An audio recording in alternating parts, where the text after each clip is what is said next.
నమస్కారం ఆయుష్మాన్ భవ కార్యక్రమానికి స్వాగతం। ఈ రోజు ఆయుష్మాన్ భవ కార్యక్రమంలో నడుము నొప్పి ఎందుకు వస్తుంది, ఎవరిలో వస్తుంది, లక్షణాలు ఏ విధంగా ఉంటాయి, ఈ నడుము నొప్పికి ఫిజియోథెరపీలో ట్రీట్మెంట్ అనేది ఏ విధంగా ఉంటుంది, ఈ అంశాల గురించి మనకు వివరించడానికి ప్రముఖ ఫిజియోథెరపిస్ట్ డాక్టర్ సూర్యసాయి అఖిల్ గారు మనతో పాటు స్టూడియోలో సిద్ధంగా ఉన్నారు। వారిని అడిగి మరిన్ని విషయాలు తెలుసుకుందాం। అదేవిధంగా డాక్టర్ గారితో మీరు మాట్లాడాలి అనుకుంటే స్క్రీన్ మీద స్క్రోల్ అవుతున్న మరికి కాల్ చేసి మాట్లాడగలరు। డాక్టర్ గారు నమస్కారం అండి। ఆయుష్మాన్ భవ కార్యక్రమానికి స్వాగతం।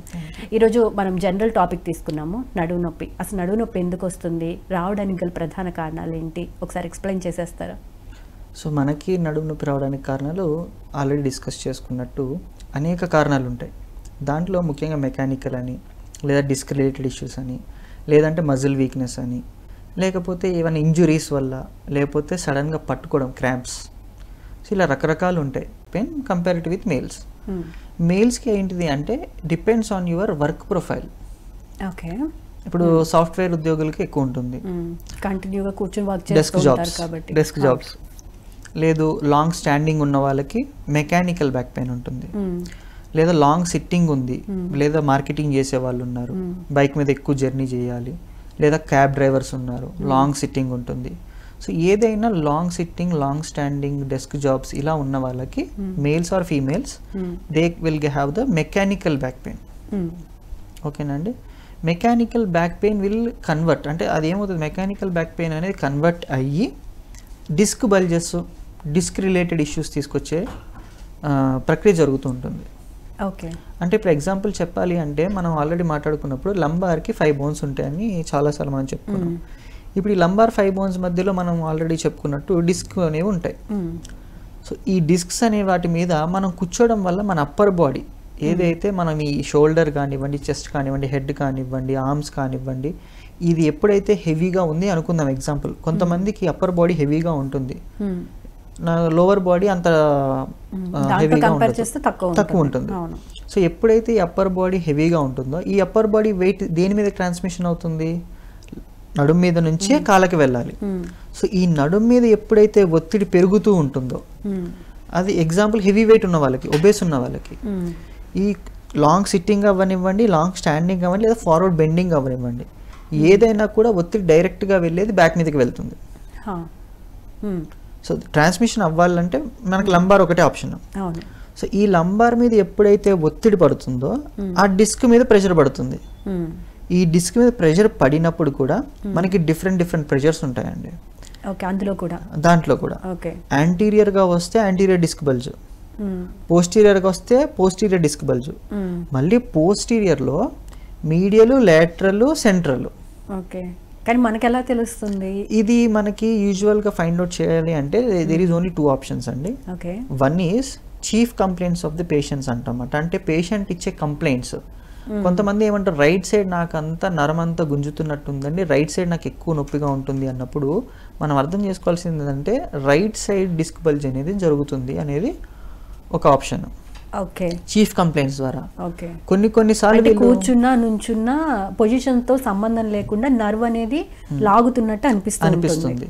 ఎప్పుడు సివియర్ గా ఉన్నప్పుడు, లేదు ఎక్యూట్ స్టేజ్ లో ఉన్నారనుకోండి, ఎక్యూట్ స్టేజ్ లో ఉన్నప్పుడు ఎట్లా తెలుస్తుంది అంటే, ఇప్పుడు నేను కూర్చొని ఉన్నాను, ఒక హాఫ్ అన్ అవర్ కూర్చున్నాను, హాఫ్ అన్ అవర్ తర్వాత నాకు మెల్లమెల్లగా ఏదో పాగుతున్నట్టు, లేకపోతే టింగ్లింగ్ సెన్సేషన్స్, లేదా చిమచిమగా ఉంటున్నట్టు, లేదా కింద నుంచి ఏదో గుంజుతున్న ఫీలింగ్ వస్తూ ఉంటుంది। ఇది ఎక్యూట్ స్టేజ్, అంటే అది ఒక వార్నింగ్ ఇస్తుంది మీకు, నీకు అక్కడ డిస్క్ లో ఒక ఒత్తిడి అనేది అవుతుంది, దాని నరం మీదకి వెళ్తుంది ఆ ఒత్తిడి అనేది। లంబార్ సెక్షన్ కి సంబంధించింది। అంటే మళ్ళీ దీంట్లో 5 సెక్షన్స్ ఉంటాయి, lumbar L1, L2, L3, L4, L5, S1। ఏ సెక్షన్లో అనేది మనకి ఇచ్చే కంప్లైంట్ని బట్టి తెలుస్తుంది। సెకండ్ రేడియోలాజికల్ అండి। రేడియోలాజికల్ అంటే మళ్ళీ ఎక్స్రేలో తెలియదు, ఎక్స్రేలో మనకి గ్యాప్ తక్కువ ఉందా ఎక్కువ ఉందా మాత్రమే తెలుస్తుంది, కానీ ఆ గ్యాప్ యొక్క డిస్కంఫర్ట్, దాని యొక్క ఇంటెన్సిటీ ఆఫ్ పెయిన్ ఎంఆర్ఐలో తెలుస్తుంది। ఖచ్చితంగా ఎంఆర్ఐ తీయించాల్సింది। ఎప్పుడైతే డిస్క్ బల్జ్ అనేది మనకి డాక్టర్ కానీ లేకపోతే ఫిజియోథెరపిస్ట్ కానీ డిఫరెన్షియల్ డయాగ్నోసిస్ ద్వారా ఫైండ్ అవుట్ చేస్తారో, మేము ఆల్రెడీ చెప్పాము మీకు చాలాసార్లు, కొన్ని స్పెషల్ టెస్ట్స్ ఉంటాయి, SLR అని, స్ట్రైట్ లెగ్ రేజ్ అని, ఇట్లా కొన్ని టెస్ట్లు ఉంటాయి। ఈ టెస్ట్లు పర్ఫామ్ చేసినప్పుడు SIT and reach, slump test కొన్ని ఉంటాయి ఇట్లాగా, ఈ సిట్ అండ్ రీచ్ చేసినప్పుడు లేకపోతే ఇందు చేసినప్పుడు వాళ్ళు ఎప్పుడైతే ఆ సెన్సేషన్ ఫీల్ అవుతున్నారు, లేదా మాకు కావాల్సిన కంప్లైంట్లు ఇస్తున్నారు అన్నప్పుడు వెంటనే మేము ఏం చేస్తాము అంటే okay fine there is a disc issue. Okay, ఇప్పుడు ఈ డిస్క్ ఇష్యూ ఎంత ఎక్కువగా ఉంది, అక్యూట్లో ఉందా, మోడరేట్లో ఉందా, క్రానిక్లో ఉందా, స్టేజ్లో ఉందా అనేది ఎంఆర్ఐ ద్వారానే తెలుస్తుంది. ఎందుకంటే కొంతమందికి ఎగ్జాంపుల్ చెప్పాలి అంటే పెయిన్ భరించే కెపాసిటీ ఒక్కొక్కరికి ఒక్కొక్కలా ఉంటుందండి, ఇండివిజువాలిటీ. కొంతమంది క్రానిక్ స్టేజ్లో ఉన్నా కూడా పెయిన్ని భరించే ఇంటెన్సిటీ, ఆ కెపాసిటీ ఉంటుంది వాళ్ళకి. సో అందుకని ఏమవుతుంది, పెయిన్ లోపల ఉంటుంది, డ్యామేజ్ లోపల జరుగుతుంది, కానీ వీళ్ళ బేరింగ్ కెపాసిటీ ఎక్కువ ఉండడం వల్ల లోపల జరిగే డ్యామేజ్ వీళ్ళకి తెలియట్లేదు. క్రానిక్ స్టేజ్కి వెళ్ళిపోతుంది ఆటోమేటిక్గా. కొంతమందికి కొంచెం పెయిన్ వచ్చినా తట్టుకోలేరు, సెన్సిటివిటీ అంటమాట. ఈ సెన్సిటివిటీ ఉన్న వాళ్ళు అక్యూట్ స్టేజ్లో ఉన్నా సరే క్రానిక్ స్టేజ్లో ఉన్న ఫీలింగ్లో ఉంటారు. కాకపోతే ప్రాబ్లమ్ని తొందరగా ఫైండ్ అవుట్ చేస్తారు.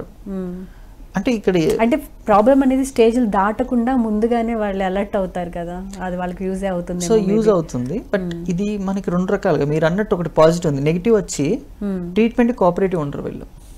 ఎందుకంటే సెన్సిటివిటీ. మనం ఒక మెషిన్ పెట్టాలి, మెషిన్ పెట్టినప్పుడు ఖచ్చితంగా మళ్ళీ కొంచెం పెయిన్ అనేది పెరిగి తగ్గుతుంది. ఈ పెరిగే క్రమాన్ని తీసుకోలేక ట్రీట్మెంట్ చేయించుకోరు. సో మళ్ళీ వీళ్ళ కోసం పెయిన్ కిల్లర్స్ ఎక్కువ డోస్ ఇవ్వాల్సి వస్తుంది because of pain sensitivity. Pain ఎక్కువ ఉన్న వాళ్ళతో ప్రాబ్లమ్, పెయిన్ బేరింగ్ కెపాసిటీ ఎక్కువ ఉన్న వాళ్ళతో ప్రాబ్లం ఏంటిది అంటే వాళ్ళకి కొంచెం తగ్గింది అనుకోండి పెయిన్, నాకు తగ్గిపోయింది అన్న ఫీలింగ్లో ఉంటారు. కంప్లీట్గా ప్రాబ్లమ్ సొల్యూషన్ అవ్వదు, ఇంకా అవ్వకముందే they will feel like okay I'm fine. So ఏదైనా కూడా we have to go with a proper professional advice. Okay, అంటే ఇప్పుడు నేను మీకు ఒక ఎగ్జామిన్ చేసి ప్రాపర్గా నేను ఒక ప్రోగ్రామ్ డిజైన్ చేశాను మీకు, సార్ 1 వీక్ ఈ ట్రీట్మెంట్, 1 వీక్ ఈ ఎక్సర్సైజ్, ఈ 1 వీక్ ఇలాగా, లేదా ఒక 1 వీక్ రెస్ట్, ఒక 1 వీక్ ట్రీట్మెంట్, లేదా ఒక 1 వీక్ ఎక్సర్సైజ్. ఎప్పుడైతే నేను ఒక ప్రోటోకాల్ డిజైన్ చేస్తానో మీకు తగ్గిన తర్వాత కూడా ఆ ప్రోటోకాల్ ఫాలో కావాలి. ఓకే, అంటే ఎన్ని మంత్స్ ఫాలో అవ్వాలి? అలాగా డిపెండ్స్, ఇండిపెండెంట్ అండి. 4 weeks is the minimum protocol for any disc bulge. Minimum protocol 4 weeks. Okay, 4 weeks, 6 weeks, 8 weeks, 12 weeks, ఇట్లా 12 వీక్స్, 14 వీక్స్ అనేది ఇంకా క్రానిక్ స్టేజ్ ఉన్న వాళ్ళకి. Okay, so it depends on the individual perception, individual pain bearing thing మాట. Okay, లేదా అసలు repeat అవ్వకూడదు అనుకుంటే ఖచ్చితంగా మీరు చెప్పిన ఎక్సర్సైజుల్ని ఫాలో అవ్వాల్సిందే. ఓకే, సింపుల్గా చెప్పాలి అంటే మీకు ఇప్పుడు జలుబు వచ్చింది లేదా వైరల్ ఫీవర్ వచ్చింది అనుకోండి, డాక్టర్ ఏం చెప్తారు, 6 days, 5 days, 10 days ఇట్లా ఒక కోర్స్ ఇస్తారు. మనం ఏం చేస్తాం, ఒక 10 టాబ్లెట్లు తీసుకున్నప్పుడు ఒక 8 టాబ్లెట్స్ వాడగానే తగ్గిపోయింది, 2 టాబ్లెట్లకి ఏముంది అని అనుకుంటాం. ఆ 2 టాబ్లెట్లు కూడా వేస్తే వచ్చే ఎఫెక్ట్ ఏంటిది అనేది డాక్టర్కి మాత్రమే తెలుసు. ఇప్పుడు కోర్స్ ఎందుకు డిజైన్ చేస్తారు, ఆ కోర్స్ కంప్లీట్ చేస్తే బాడీ కంప్లీట్ రికవర్ అయ్యే ఛాన్సెస్ ఎక్కువ ఉంటాయి. మనం ఏం చేస్తాం, కానీ చాలా మంది అనుకుంటూ ఉంటారు కదా డాక్టర్ గారు, అంటే అనవసరంగా టాబ్లెట్స్కి ఎందుకు బాడీని ఎఫెక్ట్ చేయడము, తగ్గిపోయింది కదా ఇంకెందుకు అని. ఇట్స్ ఇన్ సింపుల్ టర్మ్స్ నేను చెప్పాలనుకునేది, మీకు తగ్గింది అనేది మీ ఫీలింగ్, లోపల మీరు మీ బాడీ ఫైట్ చేస్తుంది అనేది your body knows it. Okay, ఇప్పుడున్న సీజన్లో flu, viral fevers, dengue and malaria ఇవి కొంచెం ఎక్కువగా వింటున్నాం, చికెన్ గున్యా ఇలాంటివి ఎక్కువగా వింటున్నాం. నా ఓన్ ఎక్స్పీరియన్స్, ఎవరికైనా వైరల్ ఫీవర్ వచ్చిన తర్వాత 1 వీక్లో తగ్గిపోతుంది, సిమ్టమ్స్ మంత్స్ టుగెదర్ క్యారీ అవుతుంది, 2-3 months. అంటే 1 వీక్లో అలా ఫీవర్ తగ్గిపోతుంది, అన్నీ తగ్గిపోతున్నాయి.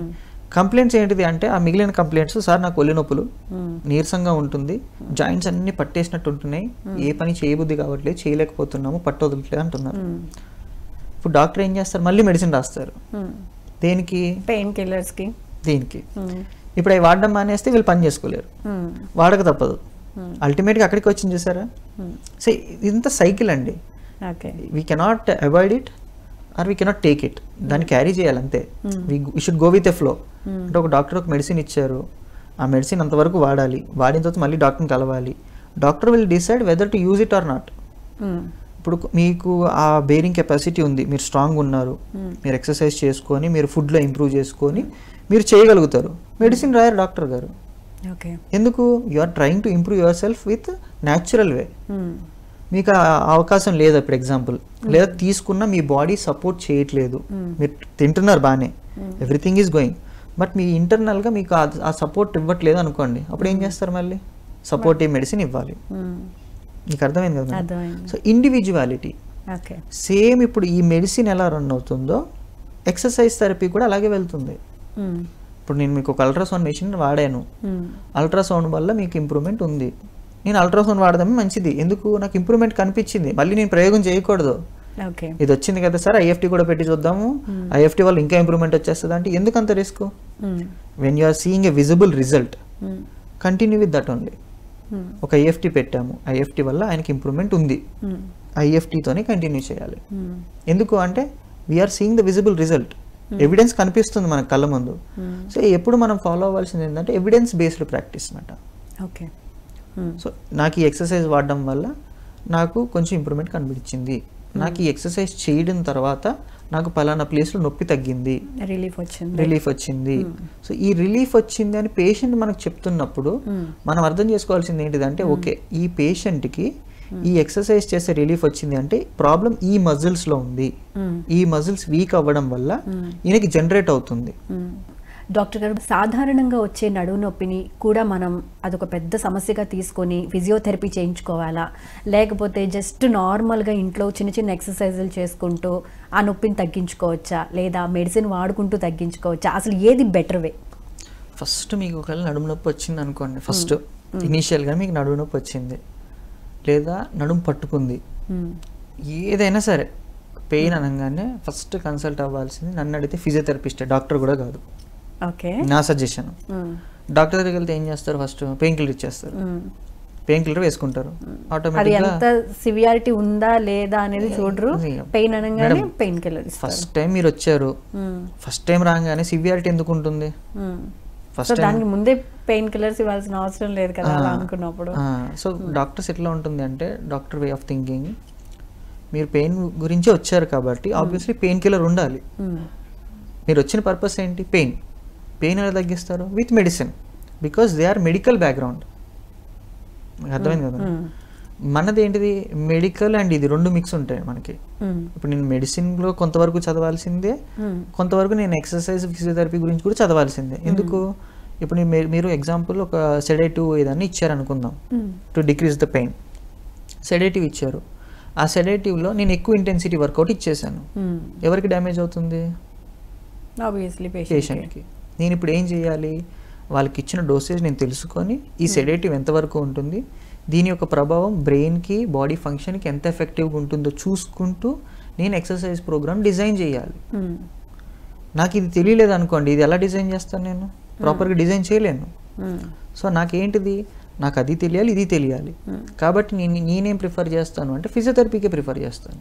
ఎందుకు? వితౌట్ మెడిసిన్ ఫిజియోథెరపిస్ట్ దగ్గరికి రాగానే ఫిజియోథెరపీ ఏం చేస్తారు? క్రాంప్ అనుకోండి, క్రాంప్కి దగ్గర మెషినరీ పెట్టి క్రాంప్ రిలీజ్ చేస్తాం. లేదు మెకానికల్ పెయిన్ వచ్చింది, మెకానికల్ పెయిన్ కరెక్షన్ చేసి కొన్ని ఎక్సర్సైజెస్ చెప్తాం.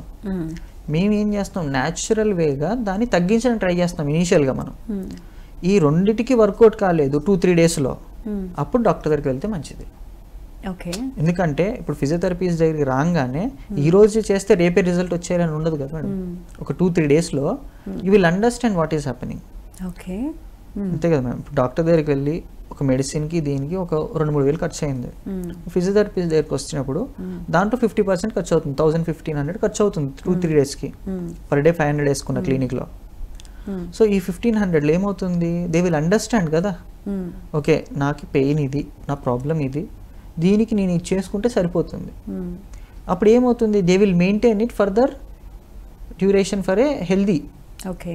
అంటే ఇప్పుడు నేను ఒక ఎక్సర్సైజ్ చెప్పాను, ఈ ఎక్సర్సైజ్ చేసుకున్నారు, వాళ్ళ నడుముకు ఉపయోగం అది. దానివల్ల ఏమవుతుంది? స్ట్రెంత్ పెరుగుతుంది. స్ట్రెంత్ పెరిగిన తర్వాత దే కెన్ వర్క్ మోర్ కదా. సో ఇది ఒక రకంగా.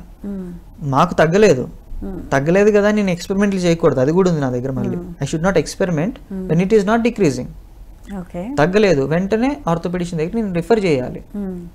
నేను అందులో క్లియర్గా మెన్షన్ కూడా చేయాలి. నా దగ్గరికి ఇనీషియల్గా వచ్చినప్పుడు he complaint so and so pain, ఈ పెయిన్కి నేను ఈ మెషినరీ పెట్టాను, ఇంత ఇంటెన్సిటీ లేదా ఇంత డ్యూరేషన్ పెట్టిన తర్వాత కూడా he was not feeling improved అని నేను క్లియర్గా చెప్తే అప్పుడు ఆర్థోపెడిషన్కి ఇంకా క్లారిటీగా ఉంటుంది. ఓకే వీళ్ళు ఆల్రెడీ ఫిజియోథెరపిస్ట్ దగ్గరికి వెళ్ళారు, వెళ్ళినా కూడా ఈ ట్రీట్మెంట్ జరిగిందని తెలిసినప్పుడు ఆర్థోపెడిషన్ కూడా ఒక క్లారిటీ ఉంటుంది వెదర్ ఆ ఫిజియోథెరపీ ట్రీట్మెంట్ ప్రాపర్గా జరిగిందా జరగలేదా. ఎందుకంటే మేడం ఇప్పుడు మనకి సర్జరీస్ మీద పూర్తిగా అవగాహన లేకపోయినా సర్జరీస్ అంటే ఏమిటి, ఎలాంటి సర్జరీస్ చేస్తారు అనే ఐడియాలజీ ఉంటుంది మనకి. వాళ్ళకు కూడా ఫిజియోథెరపీ ట్రీట్మెంట్ గురించి ఐడియాలజీ ఉంటుంది. ఇప్పుడు ఎగ్జాంపుల్ ఐఎఫ్టీ పెట్టకూడదు ఒక పెయిన్కి, వాళ్ళకి తెలుసు ఐఎఫ్టీ పెట్టకూడదు అని. ఒకవేళ ఐఎఫ్టీ పెట్టారు అంటే తప్పు జరిగింది, మీకు అర్థమవుతుంది కదా మేడం. సో ఒక అండర్స్టాండింగ్ ఉండాలి ట్రీట్మెంట్లు ఎప్పుడూ కూడా. ఒకవేళ సర్జన్కి అర్థం కాలేదు అనుకోండి, సర్జన్ స్ట్రేట్ ఫార్వర్డ్ అడుగుతారు కూడా ఇది ఎందుకు పెట్టారు, దెన్ హీ విల్ ఆన్సర్ కదా, sir so and so problem ఉంది అందువల్ల మేము ఇది పెట్టాల్సి వచ్చింది. సో కమ్యూనికేషన్ ఉండాలి ఎప్పుడు కూడా, they should be some understanding. So అలా చేస్తున్నప్పుడు పేషెంట్కి కూడా బెనిఫిట్, అంటే నెక్స్ట్ ఏం చెయ్యాలి అనేది చాలా క్లియర్ కట్ ఐడియాలజీ ఉంటుంది పేషెంట్కి డాక్టర్స్కి కూడా. ఇప్పుడు సాధారణంగా చూసుకుంటే అమ్మాయిల విషయాల్లో చాలా మందికి సి సెక్షన్స్ అవుతున్నాయి కాబట్టి వాళ్ళకి అప్పుడు కాకపోయినా ఒక 2-3 years తర్వాత కొంచెం ఎక్కువ వర్క్ చేసినా లేకపోతే ఎక్కువ స్టాండింగ్లో ఉన్నా వాళ్ళకి బ్యాక్ బోన్ అనేది పెయిన్ వస్తూ ఉంటుంది, నడుము నొప్పి విపరీతంగా వస్తూ ఉంటుంది. సో అవి స్ట్రెంథనింగ్ చేసుకోవాలంటే ఫిజియోథెరపీలో ఎలా చేస్తారు, లేదంటే ట్రీట్మెంట్కి వెళ్ళడం బెటరా, ఏం సజెస్ట్ చేస్తారు మీరు? మేడం ఇది సి సెక్షన్ అంటేనే ఫస్ట్ మనం అర్థం చేసుకోవాల్సింది పెల్విక్ ఫ్లోర్ మజిల్స్. మనం ఇంతకుముందు మాట్లాడుకున్నాం, లేడీస్ కానీ మెన్స్కి కానీ పెల్విక్ ఫ్లోర్ మజిల్స్ ఉంటాయి. ఈ pelvic floor muscles core plus back. Core అంటే మన అబ్డామినల్స్, సైడ్ అబ్డామినల్స్, ఇవి కాకుండా బ్యాక్, బ్యాక్ కాకుండా పెల్విక్ ఫ్లోర్. ఇవన్నీ స్ట్రెంథనింగ్ ఉంటే సి సెక్షన్ దాకా వెళ్ళదు, అసలు నార్మల్ డెలివరీ అవుతుంది. సి సెక్షన్కి ఎందుకు వెళ్తారు అంటే ఆ పెయిన్ ఇంటెన్సిటీ ఒకటి, సెకండ్ ఆ మజిల్స్లో ఆ ఇంటెన్సిటీ తీసుకొని ఆ స్ట్రెంగ్త్ తీసుకొని పుష్ చేసే స్ట్రెంగ్త్ లేనప్పుడు. ఓకేనా మ్యామ్? సో సి సెక్షన్ అనగానే యూ షుడ్ అండర్స్టాండ్ ఆ మజిల్స్లో ఆ స్ట్రెంగ్త్ లేదు, అందువల్లనే సి సెక్షన్ అవ్వాల్సి వచ్చింది. అంటే నేను చెప్పే జనరలైజ్డ్ వే. దీంట్లో కొన్ని కాంప్లికేషన్స్ ఉంటాయి మేడం, మళ్ళీ కాంప్లికేషన్స్ వల్ల సి సెక్షన్ చేసే అవకాశం ఉంటుంది, వేరే వేరే అవకాశాలు ఉంటాయి. జనరలైజ్డ్ చెప్తున్నాను. మళ్ళీ ఆ కాంప్లికేషన్స్ అంటే ఒక్కొక్క దానికి ఒక్కొక్కలా ఉంటుంది, we cannot go in depth of everything. So అలా చూసుకున్నప్పుడు మనకి సి సెక్షన్ అనగానే మన ఐడియాలజీ పెట్టుకోవాల్సిన జనరలైజర్గా ఏంటిదంటే ఓకే మజిల్స్ అనేటివి వీక్గా ఉంటాయి. సో ఎప్పుడైతే సి సెక్షన్ అయిపోతుందో అయిపోయిన 3 monthsకి 6 monthsకి స్లోగా they have to start pelvic floor rehab. Pelvic floor rehab అనేది ఒక స్టాండర్డైజ్డ్ ప్రోటోకాల్ ఉంటుంది ప్రతి ఒక్కరికి. దాంట్లో modifications according to the person change చేయొచ్చు మనం. ఒక్కొక్క పర్సన్కి త్వరగా రిజల్ట్ రావచ్చు, ఒక్కొక్క పర్సన్కి స్లోగా రావచ్చు. కొన్ని according to his body language, according to his body structure changes చేయాలి. ఇలా కూడా ఉంటాయి. ఎందుకంటే మేడం మనం ఎప్పుడు కూడా ఎక్సర్సైజ్ ఫిజియాలజీ అనేది ఎనాటామికల్, ఫిజియోలాజికల్, బయోమెకానికల్ ఈ 3 బేస్ చేసుకొని డిజైన్ చేయగలుగుతారు ఎంత పెద్ద ఫిజియోథెరపిస్ట్ అయినా సరే. They have to understand the biomechanics. Anatomy physiology తెలిస్తే బయోమెకానిక్స్ కూడా తెలుస్తుంది. ఎనాటమీ తెలియదు అనుకోండి, బయోమెకానిక్స్ అసలు ఏమీ తెలియదు. సో ఎనాటమీ అంటే మన బోన్స్, మన మజిల్స్.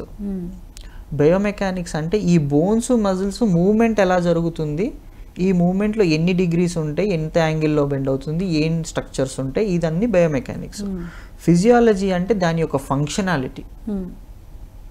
సో ఈ 3 తెలిస్తే ఆబ్వియస్లీ అన్నీ తెలిసినట్టే.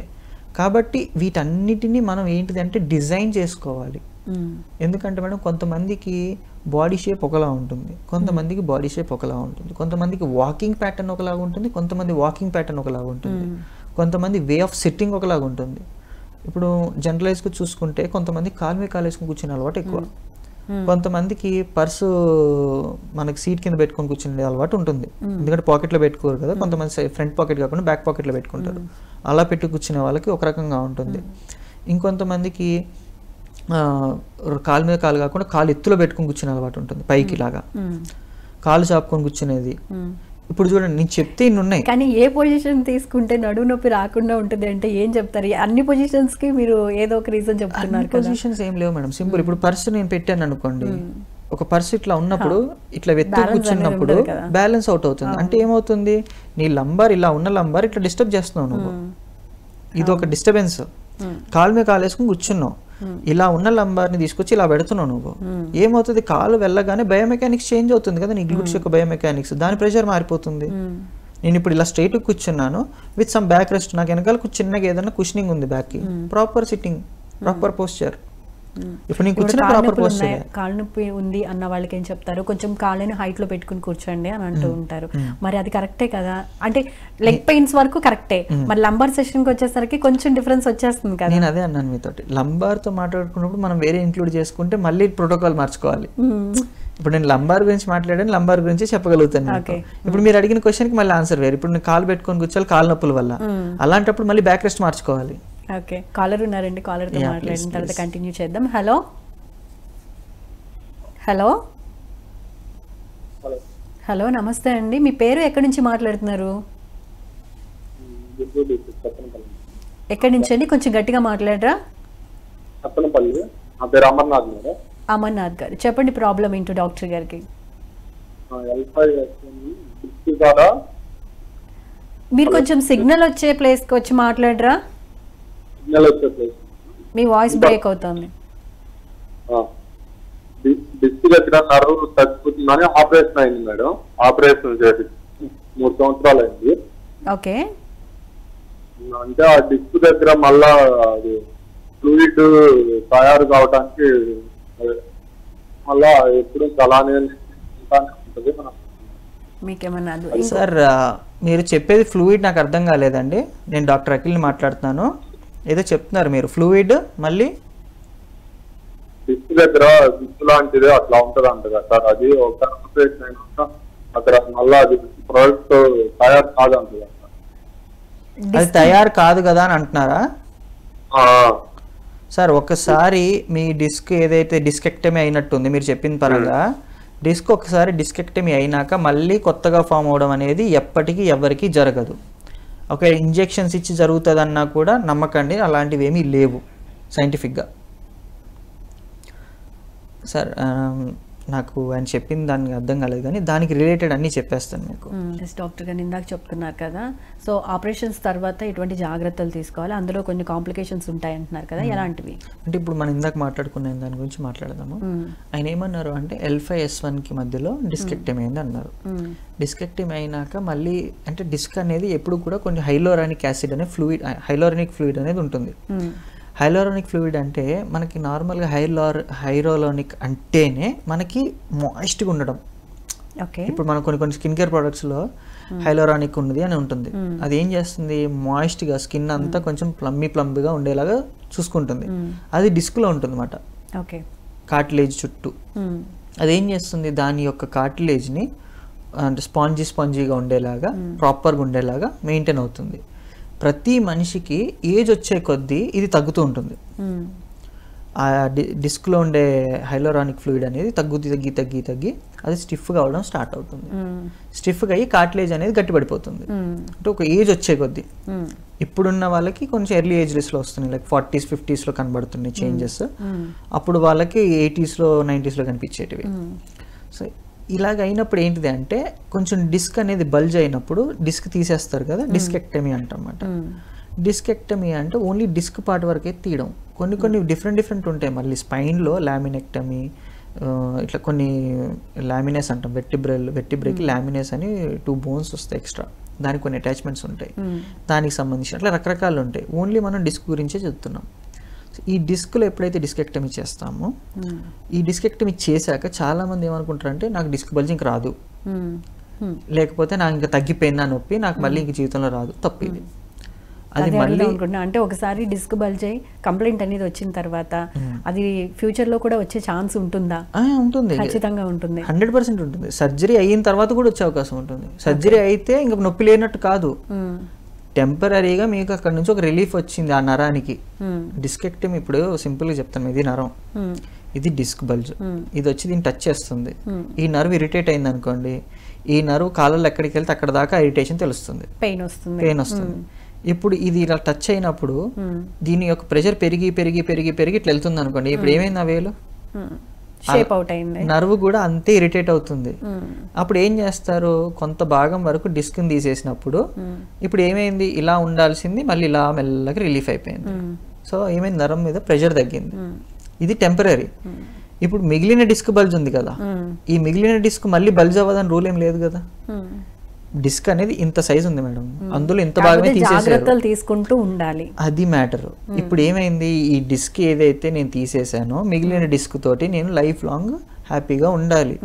ఇప్పుడు ఈ మిగిలిన డిస్క్లో నేను లైఫ్ లాంగ్ హ్యాపీగా ఉండాలి అంటే ఇప్పుడు నీ లామినేకి వెర్టిబ్రేకి సో మెనీ మజిల్స్ అటాచ్ అయి ఉంటాయి. ఈ మజిల్స్ అన్నిటిని నేను ట్రైన్ చేయాలి. ట్రైన్ చేస్తే అంటే ఒకసారి ట్రైన్ చేస్తే సరిపోతుందా లేదా ఒక ఇయర్లీ వన్స్ ఒకసారి అలా చేయించుకుంటూ ఉండాలా తెలుసుకుందామండి కాలర్తో మాట్లాడిన తర్వాత. హలో హలో హలో హలో నమస్తే అండి, మీ పేరు ఎక్కడి నుంచి మాట్లాడుతున్నారు? నమస్తే అమ్మా, మాది జైత్యాల సైడు. ఓకే, మీ పేరు చెప్పండి మేడం. భారతి. భారతి గారు, ఏం తెలుసుకోవాలనుకుంటున్నారు? మేడం నేను 2 సార్లు అడ్డం పడ్డా, డాక్టర్ గారికి చెప్పుదామని. ఓకే, సరే మాట్లాడండి చెప్పండి డాక్టర్ గారితో. అమ్మా. నమస్కారం అమ్మా. నమస్కారం సార్. చెప్పండి అమ్మా. అయితే మా వారికి కొంచెం తాగితే తిక్క చేస్తాడు. 3 పిల్లలు ఉన్నారు కదా, వాళ్ళు పెద్దగా ఎవరింటికి వాళ్ళు వెళ్ళిపోయారు. అయితే 2 సార్లు విసిరి కొట్టారు. నడుముకు డిస్కులు 2 అయినాయని చెప్పారు. ఈ తొడలన్నీ తిమ్మిరి కుండు నొప్పి, నడవత్తలేదు నిలబడత్తలేదు. ఏం వయసు అమ్మా మీది, ఎంత వయసు? 54 ఉంటాయో 55. నొప్పులు ఎప్పటి నుంచి ఉన్నాయమ్మా మీకు? ఇవి చాలా రోజులు. అంటే సంవత్సరం అయిందా, 2 సంవత్సరాల, 3 సంవత్సరాల? 2 సంవత్సరాలు దాటింది సార్, 3 సంవత్సరాలు అవుతుంది. 3 సంవత్సరాల కిందటికి ఇప్పటికీ నొప్పి ఎంత ఉందమ్మా? అంటే బాగా పెరిగిందా, కొంచెం పెరిగింది, ఎంత పెరిగింది? బాగానే పెరిగింది సార్. నేను డాక్టర్లకు చూపించుకున్న జైత్యాల్లో గాని మందులు ఇచ్చినప్పుడు కొంచెం తగ్గుతుంది, ఇక అవి బంద్ అయితే మళ్ళీ లెక్కనే ఉంటది. ఎక్స్రే ఎంఆర్ఐ ఏమైనా చేయించిరా అమ్మా? చేయించినాం సార్. ఏమన్నారు అవి చూసి? డిస్కులైంది, మెట్లు ఎక్కుడు దిగుడు వద్దా అని చెప్పిండు, బరువులు ఎత్తాక అని చెప్పారు. కానీ ఈ తోడలే నిలబడత్తలేవు, నడవత్తలేవు, భయం. ఒక పని చేయండి అమ్మా, జగిత్యాలలో ఫిజియోథెరపిస్ట్ ఎవరినైనా కలవచ్చు కదా ఒకసారి. ఎందుకంటే నడుంకి మైల్డ్గా ట్రాక్షన్, ఓవర్ ట్రాక్షన్ కాదు, మైల్డ్గా ట్రాక్షన్ ఇచ్చి కొన్ని మెషినరీస్ పెడితే కొంచెం రిలీఫ్ వస్తుంది. ఆ రిలీఫ్ ఇచ్చిన తర్వాత కొన్ని వ్యాయామాలు చెప్తారు మీకు. ఆ వ్యాయామాలు ఒక 2-3 నెలలు చేసి చూడండి, చేశాక మీకు కంపల్సరీ చాలా రిలీఫ్ రావాలి. హలో, ఓకే అండి, మీకు ఏమైనా డౌట్స్ ఉంటే డాక్టర్ గారి నెంబర్ డిస్ప్లే చేస్తున్నాము, ఒకసారి కాల్ చేసి అపాయింట్మెంట్ తీసుకొని మీ డౌట్స్ అన్ని క్లారిఫై చేసుకోండి. Right, thank you so much అండి కాల్ చేసినందుకు డాక్టర్ గారు. ఓకే, సో ఒకసారి సర్జరీ అయిన తర్వాత ఫిజియోథెరపీ చేయించుకున్నాము, ఓకే బాగానే ఉంది. తర్వాత ఎప్పుడెప్పుడు చేయించుకోవాల్సిన అవసరం ఉందా? జస్ట్ నార్మల్గా మీరు చెప్పిన ఎక్సర్సైజ్ ఏవైతే ఉంటాయో అవి ఫాలో అయితే సరిపోతుందా, లేకపోతే ఇయర్లీ వన్స్, లేకపోతే 6 monthsకి ఒకసారి అలా ఏమన్నా ఫిజియోథెరపీ చేయించుకోవాలా? అంటే సింపుల్గా చెప్తాను మేడం. ఇప్పుడు నా దగ్గరికి వచ్చినప్పుడు ఒక ఇంటెన్సిటీ ఆఫ్ పెయిన్లో వచ్చారు మీరు. ఆ ఇంటెన్సిటీ ఆఫ్ పెయిన్లో నేను ఫర్ ఎగ్జాంపుల్ ఒక 4 weeks ప్రోటోకాల్ డిజైన్ చేశాను. 4, 6, 7, 8 ఇట్లా చెప్పాను మీకు, 12 weeks వరకు. 4 weeks తీసుకుందాం. 4 weeks నేను డిజైన్ చేశాను. 4 weeks మీరు చేశాక మీకు రిలీఫ్ వచ్చింది. మీరు అంటే ఒక స్కేలింగ్ ఉంటుంది, అట్లా కాకుండా మనం 100% లాగా మాట్లాడుకుందాం. 100% మీకు పెయిన్తో నా దగ్గరికి వచ్చారు. ఎంత తగ్గింది ఈ 4 weeksలో? 30% తగ్గింది, 40% తగ్గింది, 80% తగ్గింది, 90% తగ్గింది అనేది మీరు నాకు చెప్తారు. మోర్ దాన్ 50% తగ్గింది అనుకోండి, నేనేం చేస్తాను, డైలీ పెట్టుకోను, ఆల్టర్నేట్ డేస్ పెట్టుకుంటాను.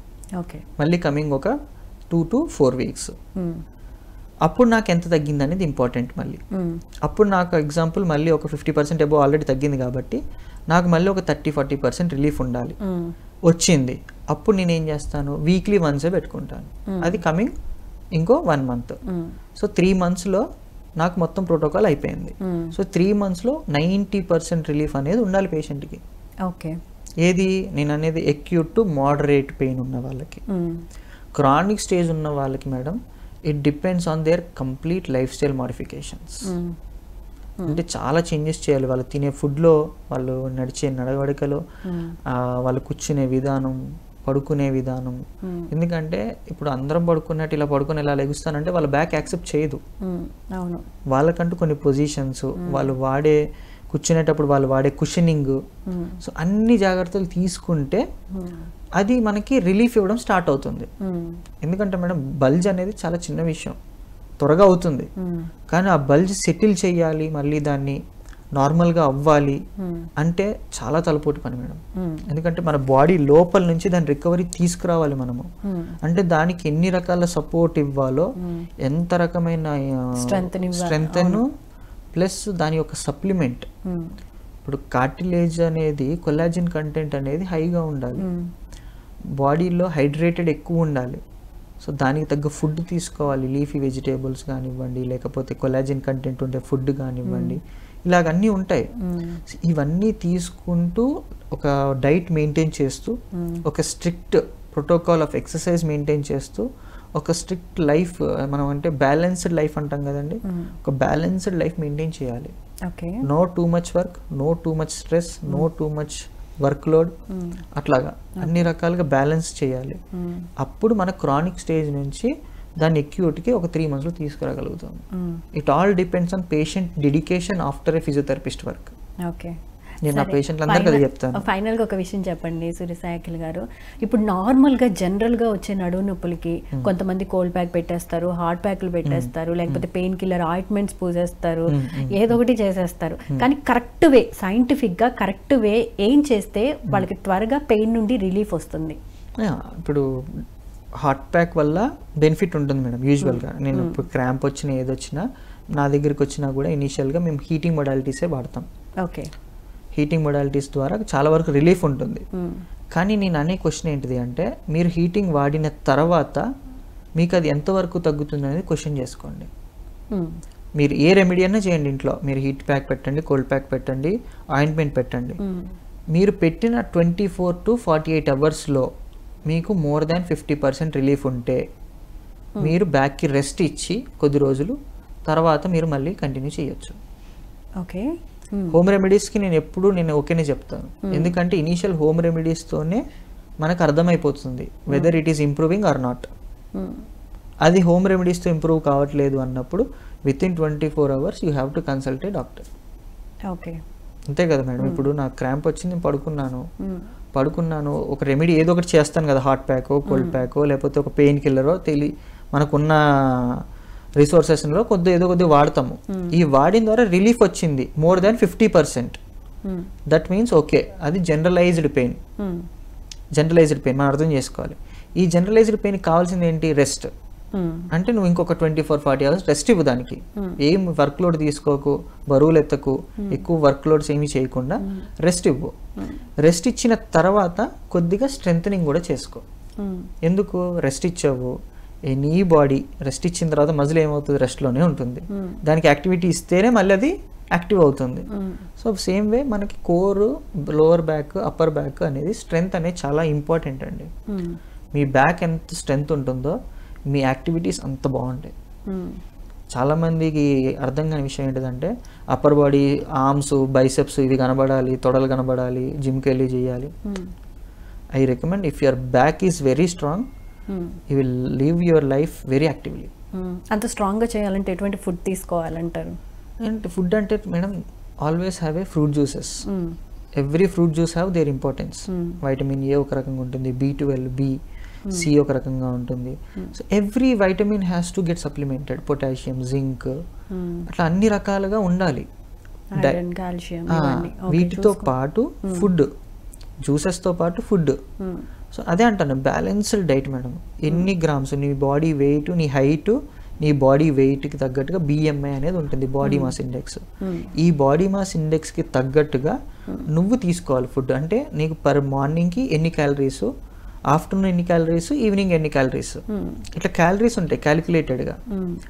ఇప్పుడు ఎందుకు క్యాలిక్యులేటెడ్గా తినాలి అంటే మనం చేసే యాక్టివిటీ తక్కువ కాబట్టి. ఫిజికల్ యాక్టివిటీస్కే అన్ని పెయిన్స్ వస్తున్నాయి కదా మేడం, ఇంతవరకు కాలంతో కంపేర్ చేసుకుంటే. ఇంకా అప్పుడు ఎక్కువ వర్క్ చేసేవాళ్ళు, అప్పుడు ఫుడ్ కూడా వేరు మేడం. మీరు నమ్మరు, మా తాతయ్య గారు అప్పట్లో 4-5 రకాల కర్రీస్,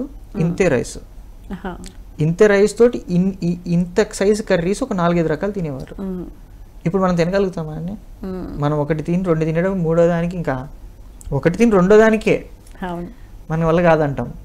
సో నేను అనేది ఏంటంటే అలా తినేవాళ్ళు, అలా పని చేసేవాళ్ళు కాబట్టి వాళ్ళు బలంగా ఉన్నారు. అండ్ ఆ ఫుడ్ క్వాలిటీ కూడా డిఫరెంట్గా ఉండేది. క్వాలిటీ కూడా ఇప్పుడున్న క్వాలిటీకి అప్పుడున్న క్వాలిటీ కంపేర్ చేయలేము కూడా మేడం. ఇప్పుడంటే ఆర్గానిక్ అంటున్నాము, ఇంకోటి అంటున్నాము, అప్పుడు అన్ని ఒరిజినాలిటీ. సో ఫైనల్గా నొప్పి ఏదైనా సరే ఫస్ట్ హోమ్కి సంబంధించి రెమెడీస్ చూసుకొని అది తగ్గిందా లేదా, రెస్ట్ ఇచ్చి తగ్గిందా లేదా అని చెక్ చేసుకున్న తర్వాత ఫిజియోథెరపీకి వెళ్ళడం అనేది best suggestion. Right, thank you so much అండి. అసలు నడుము నొప్పి ఎందుకు వస్తుంది, కారణాలు ఏంటి, అండ్ యాక్సిడెంట్స్ అయినా లేకపోతే అబ్బాయిలకి అమ్మాయిలకి నడుము నొప్పిలో గల రకాలు తేడాలు ఏ విధంగా వస్తాయి, ఫిజియోథెరపీ అసలు ఎంత బాగా యూజ్ అవుతుందని మాకు ఎక్స్ప్లెయిన్ చేసినందుకు ధన్యవాదాలు. Thank you so much. చూస్తారు కదండి, ఇది ఇవాళ ఆయుష్మాన్ భవ కార్యక్రమ విశేషాలు. రేపటి ఎపిసోడ్లో మళ్ళీ కలుసుకుందాం. అంతవరకు చూస్తూనే ఉండండి PMC. నమస్తే.